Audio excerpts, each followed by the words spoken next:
Oh, someone's in Madrid. Hi, everybody on my end and everybody on Instagram. We are live. This is True Mental Health with Janine Kreft and welcome. What's happening? What are we talking about? What are you doing? What are we talking about? What's your name today? Oh my God. Okay.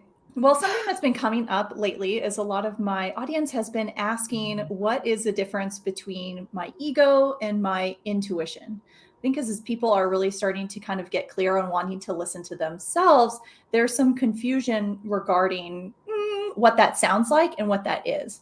Okay, so tell me a little bit more about the difference, like from your point of view or psychology's point of view, about ego and intuition. What's wrong about ego and what's right about intuition? Right. Oh, yeah, because that's the underlying theme here. But folks are talking about like, well, we do need our ego from a psychological point of view. But to me, ultimately, ego functions from judgment is really where I'm starting to see it. So ego is everything that's telling us what is right and wrong and good and bad, versus intuition being this kind of whisper of a knowing that doesn't function from judgment or fear or any really electrical charge, I would say. I'm so unorganized today. You got both your mouthpieces in, right? My mouthpiece is like down in my crotch. Okay. It's hard to hear me. It's a good thing I wasn't talking. You're welcome, everybody. Ego, intuition, crotch. Okay. Okay, good. Okay. So, did you have something there? No, what? Keep going. Okay. Okay. So ego, judgment, right, wrong, good, bad, charge, really energize. Intuition, this kind of whisper, this knowing, this kind of wise elder that doesn't have a charge to the information. Now, what I was talking to my folks about is when you've had a lot of unresolved trauma or your nervous system is in this kind of chronically dysregulated state where it's really in a fight or flight, it's really challenging to differentiate what your intuition is saying, right? Because if you're going into all this nervousness of thinking about worst case scenarios, or you're kind of a bit of a paranoid response, then we're not really hearing what is actually true. Yeah. So what's a huge contributor here? What are your thoughts about all this? Very serious, significant stuff. Crystal, tell me. Sorry, I'm trying to be serious. I know this is a serious show. So serious. Oh my gosh. Well, yeah. To me, it's gotten a little complex. And I think this is our best attempt at trying to articulate almost the inarticulatable, It's like our best attempt at going, okay, we've got this part of us that wants to like think everything to death. And then we've got this other part of us that knows things. And then we kind of try to go into our head to navigate the use of both of those parts. And well, when do I use this part? When do I use this part? Instead of what I find much more nurturing, which is this being, knowing, perceiving, receiving space, which, yes, okay, it's more nurturing, but also very much less articulatable. It's like, how do you talk about a being? Well, you more can like experience it and observe it and have it than you can talk about it. Very, very similar to the wind. It's like, how do you have to talk about the wind in relationship to what it affects. You can't actually really talk about the wind that much. You can talk about what it's composed of but for the most part, you're talking about the wind in terms of it was a windy day, or my hair got messed up by the wind, or I love the feel of the breeze on my face, instead of, well, how do I know like when to have wind and when to not have wind? And like, well, it's either windy or it's not, and you're in the mix with the wind sort of thing. So I think that's like where we've attempted to like brainify something that you can't really, you have to. So, and to me, like, and I will promise I'll let you talk. You're fine. I talk a lot. Yeah, no, you go. Like, as you were talking, I'm like, I literally had the visual of like trying to grab onto what you're saying. I was like, and so that's kind of what I was getting until you used wind to reference it. And then I was like, oh, I get it. Right. Like I didn't need to hold on to it anymore. I just understood what you were saying. Versus, and I think that's what you're saying about the ego, we're trying to Yeah, you grokked it. I would say that you Yeah. more grokked it than understood it, because even understanding is kind of this like, I got Wait, it. what's the Like, difference? okay, so grokking is from the book. The word is from the book, Stranger in a Strange Land, and I can't remember the author's name, but anyway, that's where that term comes from, and it's to describe what the alien had as an experience, which is, well, on his planet they just grok things. They didn't need to explain things, talk about things, organize things. They just grok them or they don't grok them, and that's it. Like you And get it? yeah, like you just get it, you Okay. grok it. So yeah, Okay. so that's the thing about when you do finally find an element in nature that like articulates something that you can't articulate any other way. That's then it's like, that. So yeah, exactly. We've tried to like intellectualize, or from a brain point of view, mind point of view, understand something rather than really looking at what is this and grokking it, like getting it, like, which is really getting the energy of it rather than intellectualizing something, which actually kind of breaks it up into electronic pieces, where it's like an acoustic wave, you just have it. Like when you've got the electronic components of something, which is what understanding and thinking does. And then you've got the acoustical thing that occurs where when you're in music, for example, you just are immersed in it. You experience it, you have it, you are it almost essentially. So it's just that the difference between those two things. I hope that's helpful to somebody out there. It is because, gosh, I was like, I had something and then it literally flew away. But I was getting that, I guess, with psychology in the sense of where it's almost created this separation of things, is where it's like, well, this is when you're an ego and this is when you're an intuition, right? Yeah. And so versus what you're saying is, kind of this symphony or musical where it's just constantly constant, like flowing all together. So it's like, really, is the ego and intuition separate? Is that true? Is it a lie? Is it truth with a lie attached? Yeah, it's like, are they our best attempt at describing something that you can only perceive or be, So like if we even broke it down into like, or when we're talking about, so like, okay, I'll ask you. So when we're talking about ego, you said we're talking about like where you judge right or wrong, basically where you judge. Ego is where you judge. Okay, cool. And intuition is where you be. No, perceive, receive.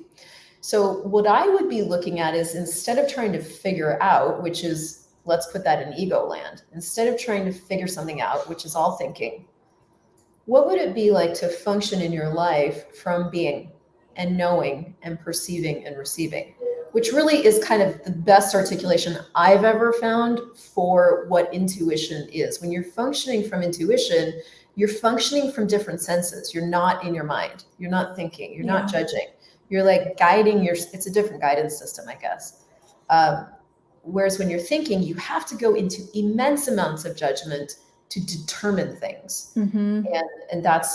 And so if you do want to use those two words, maybe that's an easier way of getting kind of how it works, so that you can kind of look at, well, where do I want to live? And what would it be like to function as more of this, if that is easier on your body, if it actually guides you with more ease.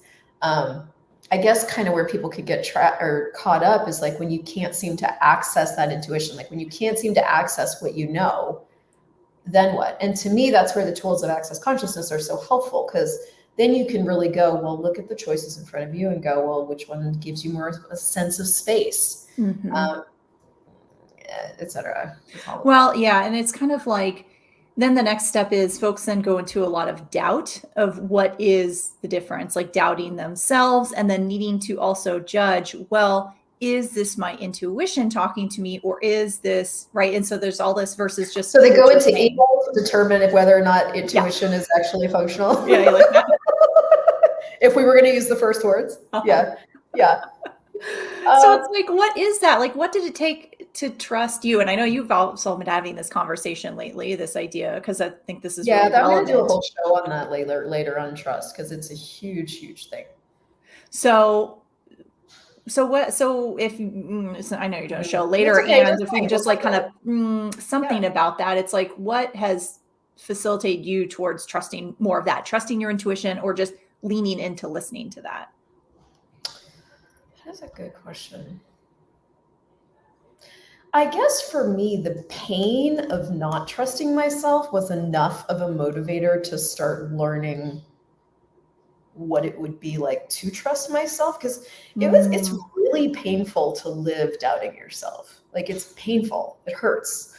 I don't know what changed this for me exactly. I think I said this on some other show before. Like, my team actually asked me to do a show on doubt and trusting yourself. This was like almost 6 months ago, and I was like, I don't remember a time when I doubted, because I now I just really function from that, like, yeah, yes or no, and I just go with it, and it's always 100% of the time leading me in great, future building directions. But there was a time when I did doubt myself, and I think it was the pain of that really like made me look at it and go, am I actually going to live like this for the rest of my life? I think that's the thing we don't ask ourselves. We think that, like, doubt is an innate part of being on the planet.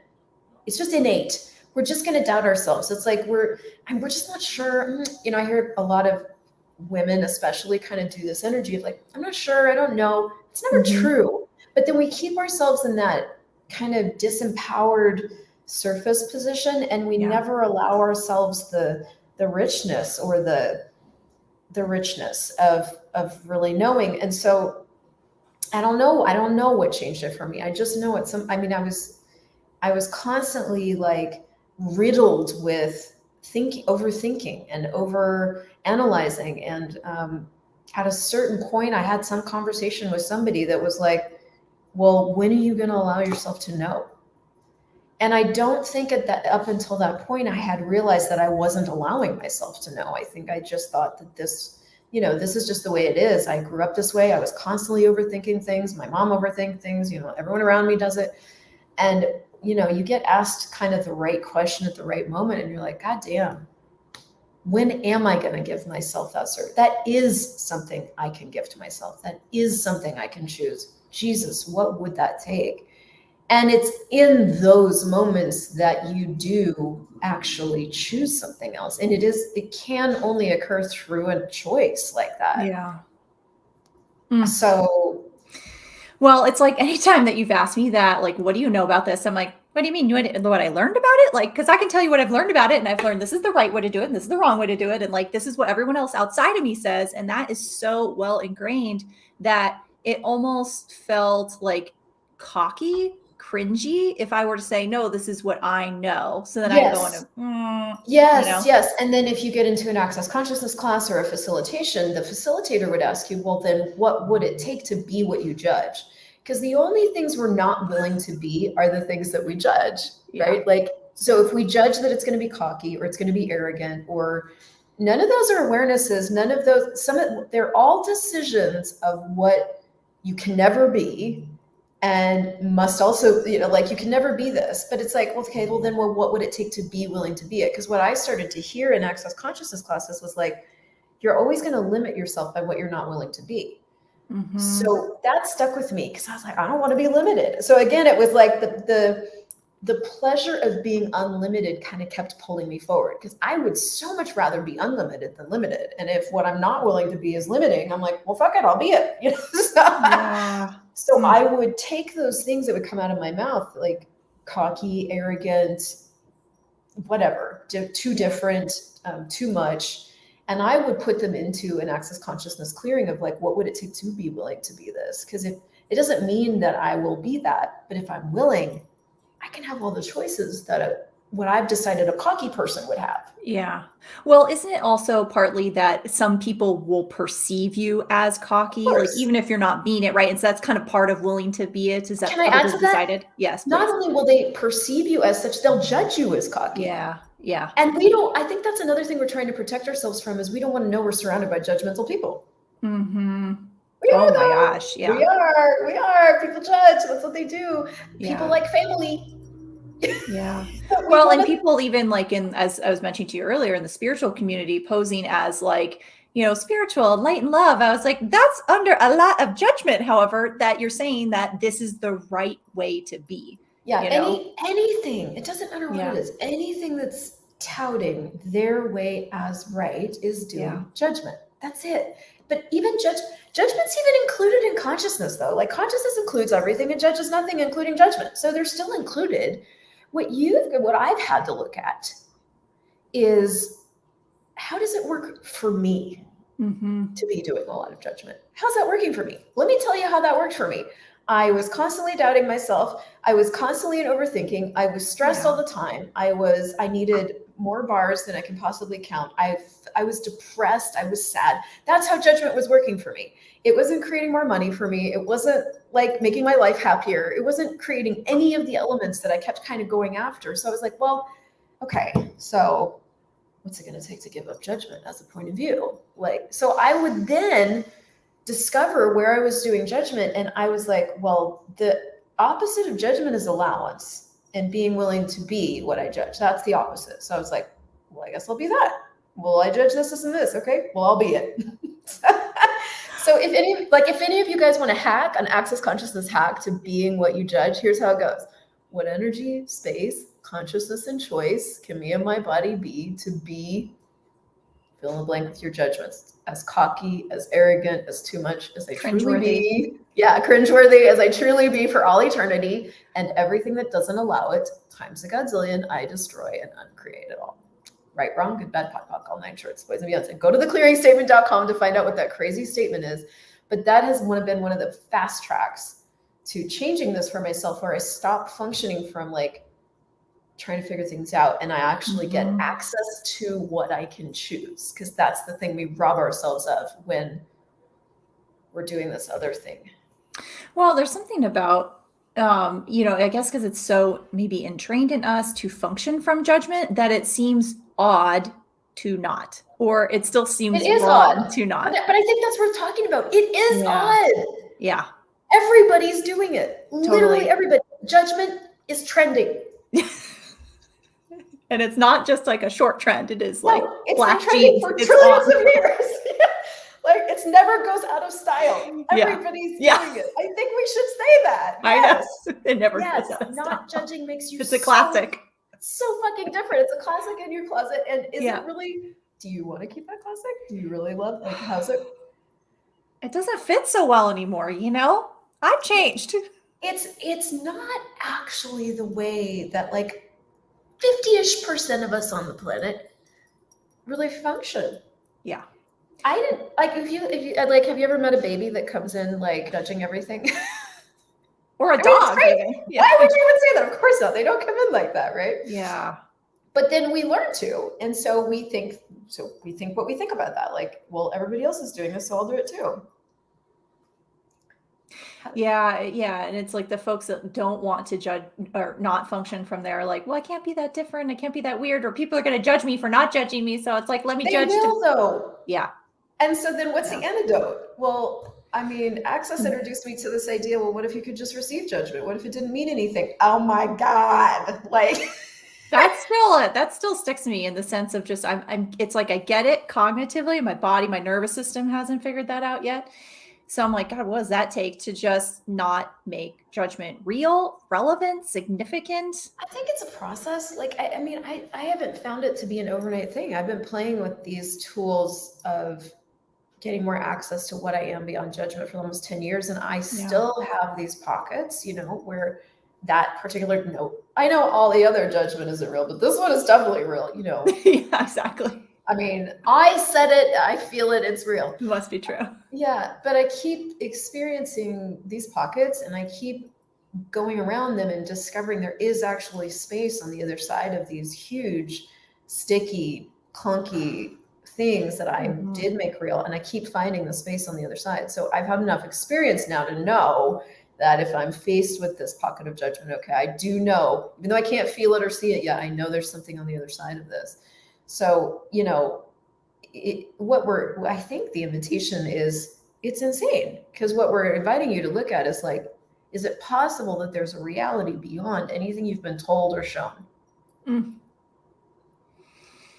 if you haven't been told or shown it, and you don't have any proof that it exists, you only have kind of this pull inside of you towards different kinds of things than other people are choosing, right? You're just kind of pulled forward by what? By your intuition, by whatever's pulling you. then at some point you do have to kind of go, well, I'm either going to, at some point you're either going to have to like continue to trust yourself and just hope you Yeah. don't die. Because I think underneath it all, we're like, I don't know where I'm going, but I hope I don't die. Or sit down in the middle of what everybody else is doing and try to make that work for you, Yeah. I'm curious so my mind will go to, and I'll hear questions about this too, is like the extreme, like in the sense of, okay, so if I'm not functioning from judgment, but what about like horrific things in life, like abuse, like, Yep. physically hurting other human beings, like then if we're out of judgment, well, then people just, run wild and be crazy hurting each other, I guess, because it's like, because we're out of judgment. Maybe. So Yeah. what I mean, is that? there's lots of people that do judgment that hurt other people. Yeah. I think what you have to really you have to have I call these come to Jesus conversations. Like you have to have a come to Jesus conversation with yourself and really look at, are you going to run wild and kill people if you have all the power?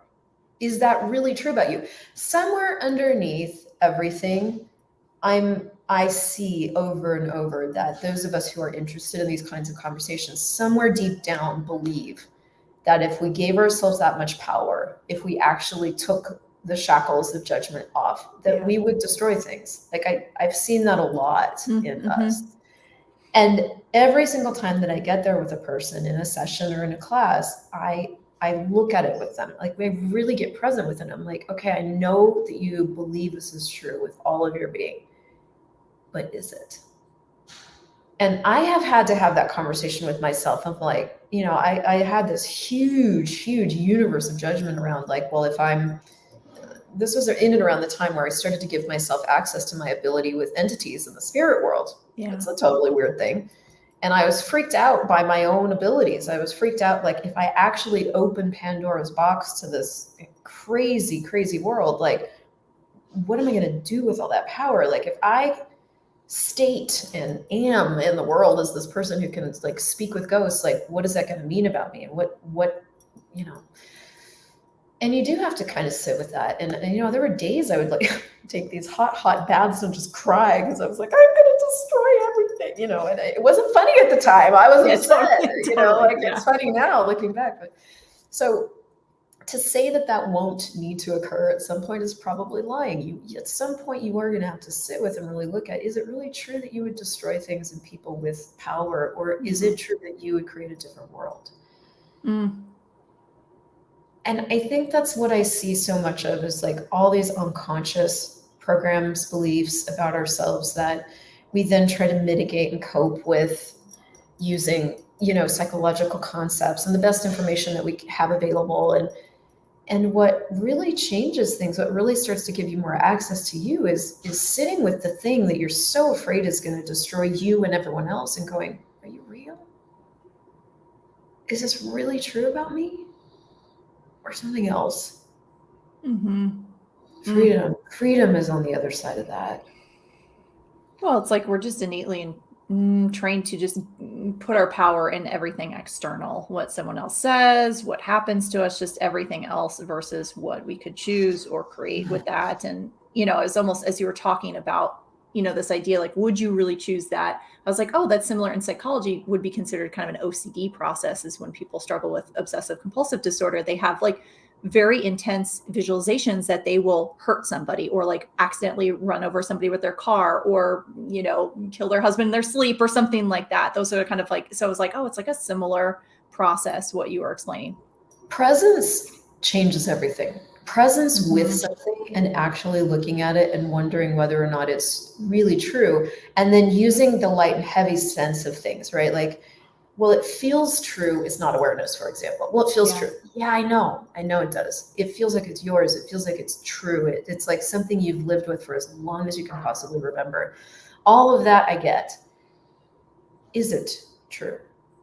And that's the thing that Access is constantly, and it's not just Access. There are other practices that invite you to look at things for what they are, not what you've decided they are, not how they feel, not any of that. But, well, what is this? Is it true? Is it not true? Like, does it give you a greater sense of, so this is where we start to train ourselves in a different guidance system from feelings, because a lot of things feel true that end up not being true, which is kind of annoying because you wish you could trust your feelings, But it turns out you have a greater guidance system available to you that really nobody's ever shown you how to use. And so that's where I have gotten so much more access to what's really true about me. And from there, creating has been so much easier, living has been so much easier. And to me, that's our conversation every week, is like, does it make you more functional to look at things this way? Or is there more functionality available from a really totally different point of view? Yeah. Yeah. And how's it feel on your body? Because literally every time we're going into judgment, there's some sort of almost like, I'm seeing it as like this micro nervous system reaction where it's going into a little fight or freeze because it's like, just like contract, versus the space of getting out of that and letting that Judgment kills. It kills everything. If you guys have never seen the rice experiment on YouTube, I love this because it's such a physical representation of our conversation. Just Google the rice experiment and you'll see. And it's like you can cook some rice, put it into 2 jars, love one jar and hate one jar for 30 days and see what happens. And really what we're talking about there is the energy of like, be grateful for one jar and judge the other jar. Yeah. See what happens. What you're going to discover is the rice that you were grateful for stays fresh, and the rice that you hated rots. And the same thing occurs with our beings and our bodies. So like the thing to look at is like, is judgment really natural to you, or did you have to learn it? And if you can learn it, you can unlearn it. You can learn something else. You can relearn or rediscover or remember being what you were when you came in, which is like, oh my God, what do I get to do today? Wow. Yeah. And is it even yours? Is the judgment yours? If it's not how you naturally function, is it even yours? I think we could go like 10 other different ways from that, but I guess. Okay, let's talk about what you have coming, because I'm so excited. You have a new membership starting called The Courage to Choose, which I've talked about so much, and I'm so thrilled. And oh my God, thank you so much. Yes. So Courage to Choose doors open today on 2/22/22. How amazing is that? Oh my God. It's open for 2 weeks on 2/22/22. Yeah. So loving that too energy. So yeah, the Courage to Choose. I'd love for you all to join if you're feeling pinged. Basically, it's just going to be this really lovely community of other folks that want to have these types of conversations, regarding feeling. But listen, you guys. Yeah. Janine is glossing over this because that's what she does. She underplays the magic that she is. So now that I'm here live with her, I can call her out on it. May all receive it. I think you and I, Janine, let's have a conversation about this membership and what is the Courage to Choose, like outside of the show. Because like there's so much care that's gone into crafting this, and so much awareness that you've had about conversations you've had with people that are struggling with that next, like, how do I get over the hump of actually choosing what I want my life to be like and where I can go with this. And you have just like lovingly handcrafted this membership. And I'm so proud of that it's in the world. So maybe you and I can jump on and actually have a conversation about that. Because definitely. Guys, don't let her underplay her things. You got to go check this out. It's a thing. It's a thing. I have spoken to a ton of my audience, whether it be in groups or one-on-one, and just hearing the same sort of pain points over and over again of just not being able to choose or cultivate the life that they really want. And I think, from 2020 beyond, it's been this kind of like major wake-up call of like, I don't want to keep living this way. So what else is possible? What else could you choose? And could you choose something that you've never allowed yourself to before, past the doubt, past the fear, past the scarcity, and really just consciously design your life in a way that lights you up? So I'm telling folks, if you're particularly energetically sensitive, if you struggle with people pleasing, this is for you. I would say if you have a body. She's like, even more so. If you have a body and you know that this would create more for you, this is for you. Okay. I've had so many people choose my classes. So I've had people choose high-end business coaching with me that didn't even have a business and their life changed. So if you allow choice to be illogical, allow yourself to look at this and really go, okay, will this create for me? Yes or no? Yeah. Okay. Fuck it. I'm in. And guys, it's $37. This is crazy. I tried to talk her out of this price point. So just so you know, this is an incredible possibility, and I'm grateful it's in the world. Thank you so much. What about you? You got anything going on? We'll talk about my stuff later. You guys can go check out my stuff. Go check out Infinite Being School for a free taste of access consciousness stuff, and just to get involved in our free community, and that'll kind of get you tapped in. Join us. Okay. Yeah. All right. See you all next See time. you all next time.